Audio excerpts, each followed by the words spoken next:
guys, welcome back. Today I wanted to start off by giving you another healthy alternative to take a break from screen time. So what I've been doing is I have a Harry Potter coloring book. And I've been taking some breaks, just filling it in. Just hit myself in the face with that.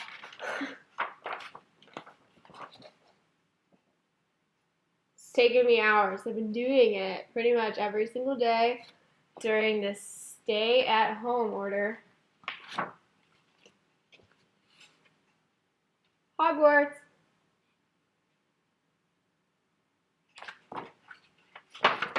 And then this is the one that I started. But anyways, that's just an idea. I also have my healthy snack of frozen grapes. It's really good. You guys should try frozen grapes at some point. If you have some, just put them in the freezer, and it kind of makes them a little bit different. But these are just some ideas. Hope you guys are staying healthy, taking some breaks from screen time when you have the chance, getting outside if you're able to. But today, wow, I can't believe it. We're really close to being done with this book. Today we are reading chapters 15, 16, and 17 of Because of Winn-Dixie. Total there are 26 chapters, just so you guys know, but starting with chapter 15.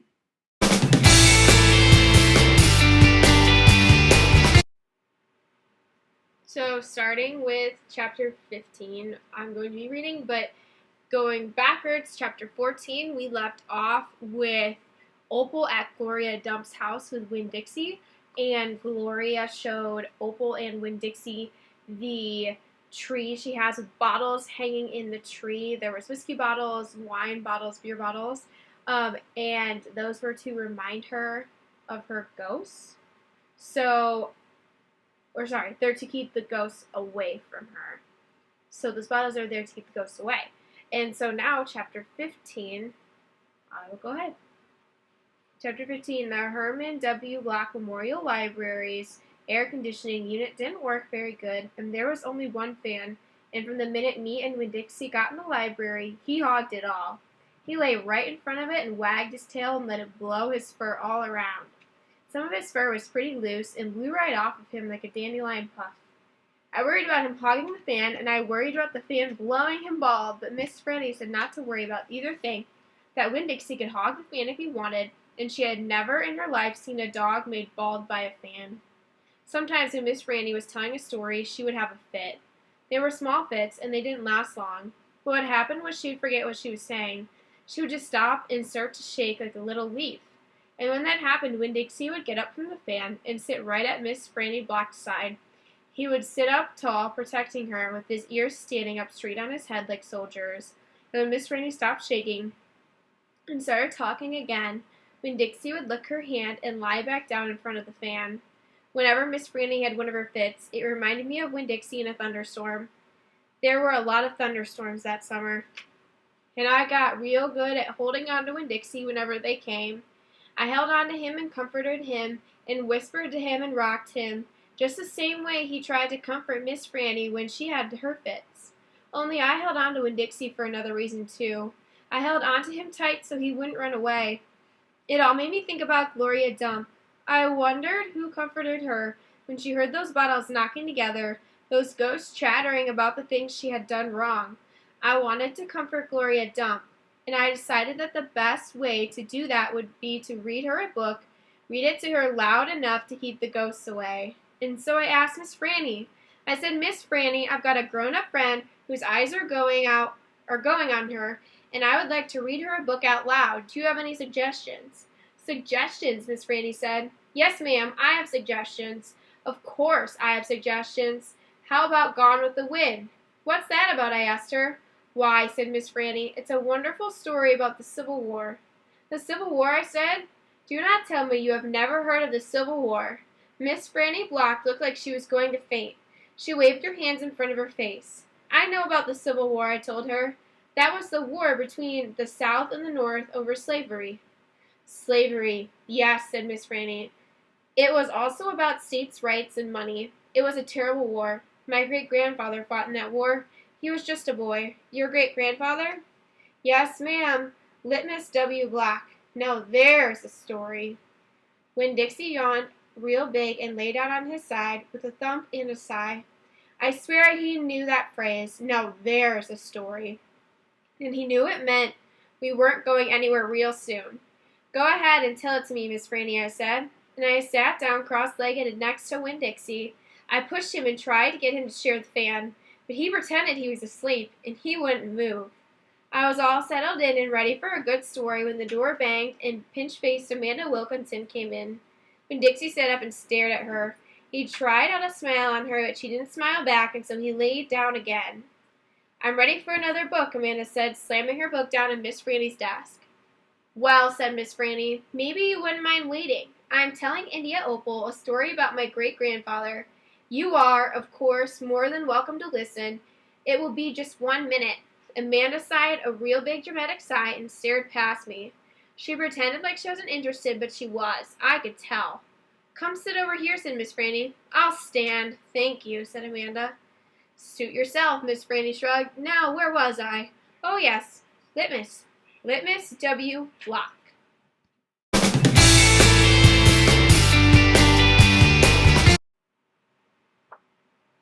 Chapter 16. Litmus W. Black was just a boy when the firing on Fort Sumter occurred. Miss Franny Black said as she started in on her story. Fort Sumter, I said. It was the firing on Fort Sumter that started the war, said Amanda. Okay, I said. I shrugged.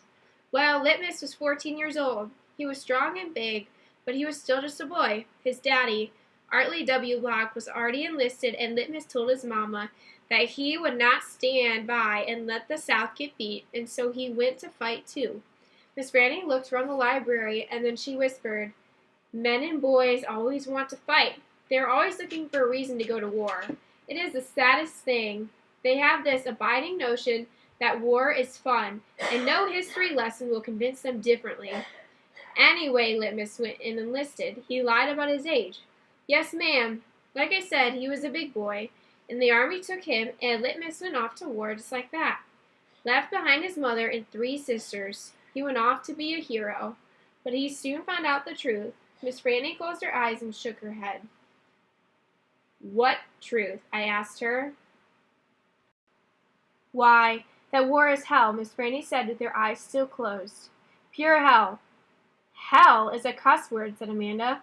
I stole a look at her face. Her face was pinched up even more than usual.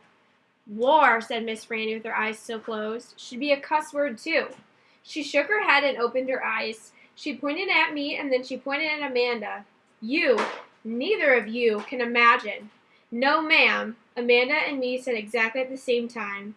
We looked real quick at each other and then back at Miss Franny.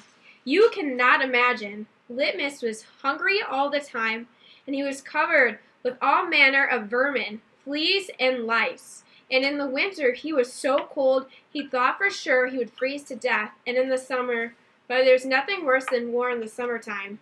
It stinks so. And the only thing that made Litmus forget that he was hungry and itchy and hot or cold was that he was getting shot at. And he got shot at quite a bit, and he was nothing more than a child. Did he get killed? I asked Miss Franny. Good grief, said Amanda. She rolled her eyes. Now, Opal, Miss Franny said, I wouldn't be standing in this room telling the story if he was killed. I wouldn't exist. No, ma'am, he had to live. But he was a changed man. Yes, ma'am, a changed man. He walked back home when the war was over. He walked from Virginia all the way back to Georgia. He didn't have a horse. Nobody had a horse except for the Yankees. He walked, and when he got home, there was no home there. Where was it? I asked her. I didn't care if Amanda thought I was stupid. I wanted to know.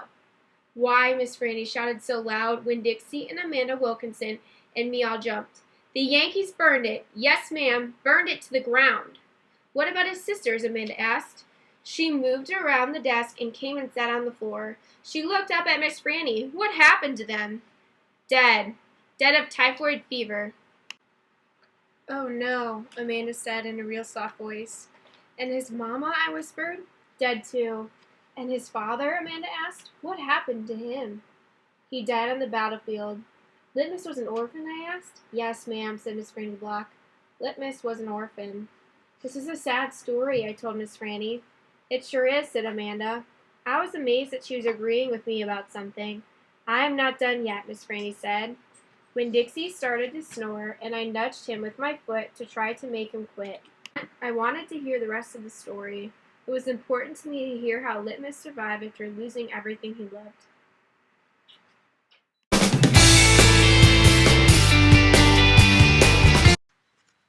Chapter 17. Well, Litmus came home from the war, said Miss Franny as she went on with her story, and found himself alone, and he sat down on what used to be the front step of his house, and he cried and cried. He cried just like a baby. He missed his mama, and he missed his daddy, and he missed his sisters, and he missed the boy he used to be. When he finally finished crying, he had the strangest sensation. He felt like he wanted something sweet. He wanted a piece of candy. He hadn't had a piece of candy in years. And it was right then that he made a decision. Yes, ma'am. Litmus W. Block figured the world was a sorry affair and that it had enough ugly things in it, and what he was going to do was concentrate on putting something sweet in it. He got up and started walking. He walked all the way to Florida, and the whole time he was walking, he was planning. Planning what, I asked. Why, planning the candy factory. Did he build it, I asked. Of course he did. It's still standing out on Fairville Road. That old building, said Amanda. That big spooky one? It is not spooky, said Miss Franny. It was the birthplace of the family fortune. It was there that my great-grandfather manufactured the Litmus lozenge, a candy that was famous the world over. I've never heard of it, said Amanda. Me neither, I said. Well, said Miss Franny, they aren't made any more. The world, it seems, lost its appetite for Litmus lozenges. But I still happen to have a few. She opened the top drawer of her desk. It was full of candy. She opened the drawer below that. It was full of candy, too. Miss Franny Block's whole desk was full of candy. Would you care for a Litmus lozenge? She asked Amanda and me. Yes, please, said Amanda. Sure, I said. Can Winn-Dixie have one, too? I've never known a dog that cared for hard candy, said Miss Franny, but he is welcome to try one. Miss Franny gave Amanda one Litmus lozenge, and me too. I unwrapped one and held it out to Winn-Dixie. He sat up and sniffed it and wagged his tail and took the candy from between my fingers real gentle. He tried to chew on it, and then that didn't work. He just swallowed the whole thing in one big gulp. Then he wagged his tail at me and lay back down. I ate my Litmus lozenge slow. It tasted good. It tasted like root beer and strawberry and something else I didn't have a name for. Something that made me feel kind of sad. I looked over at Amanda. She was sucking on her candy and thinking hard. Do you like it? Miss Franny asked me. Yes, ma'am, I told her. What about you, Amanda? Do you like the Litmus lozenge? Yes, ma'am, she said. But it makes me think of things I feel sad about. I wondered what in the world Amanda Wilkinson had to feel sad about. She wasn't new to town. She had a mama and a daddy. I had seen her with them in church. There's a secret ingredient in there, Miss Franny said. I know it, I told her. I can taste it. What is it? Sorrow, Miss Franny said. Not everybody can taste it. Children especially seem to have a hard time knowing it's there. Taste it, I said. Me too, said Amanda. Well then, Miss Franny said, you've probably both had your share of sadness. I had to move away from Watley and leave all my friends, I said. That is one sadness I have. And Dunlap and Stevie Dewberry are always picking on me. That's another sadness. And the biggest one, my biggest sadness, is that my mama left me when I was still small, and I can hardly remember her. I keep hoping I'll get to meet her and tell her some stories. It makes me miss Carson, said Amanda. She sounded like she was going to cry. I have to go. She got up and almost ran out of the Herman W. Block Memorial Library. Who's Carson? I asked Miss Franny. She shook her head. Sorrow, she said. It is a sorrow-filled world. How do you put that in a piece of candy? I asked her. How do you get that taste in there? That's a secret, she said. That's why Litmus made a fortune. He manufactured a piece of candy that tasted sweet and sad at the same time. Can I have a piece to take to my friend Gloria Dump and another one to take to Otis down at Gertrude's Pets, and one for the preacher, and one for Sweetie Pie, too? You may have as many as you want, said Miss Franny. So I stuffed my pockets full of litmus lozenges, and I thanked Miss Franny for her story, and I checked out Gone with the Wind, which was a very big book. I told Winn-Dixie to get up, and the two of us left and went over to Gloria Dump's. I rode right past the Dewberry's house. Dunlap and Stevie were playing football in the front yard, and I was just getting ready to stick my tongue out at them. Then I thought about what Miss Franny said, about war being hell, and I thought about what Gloria Dump said, about not judging them too hard. So I just waved instead. They stood and stared at me, but when I was almost all the way past, I saw Dunlap put his hand up in the air and wave back. "Hey," he hollered. "Hey, Opal." I waved harder, and I thought about Amanda Wilkinson. Now it was neat that she liked a good story the same as I did, and I wondered again, who was Carson? That completes chapters 15, 16, and 17. There will be another Google Forms about these 3 chapters for you guys. And in that last bit, we see that Amanda Wilkinson and Opal are able to kind of bond over the fact that they both have experienced sorrow. And Opal's left wondering, who's Carson? Because it sounds like Carson is someone or something that she seems to have some sorrow about. So that's where we're kind of leaving off. But check out that Google Forms, guys. Have a good day.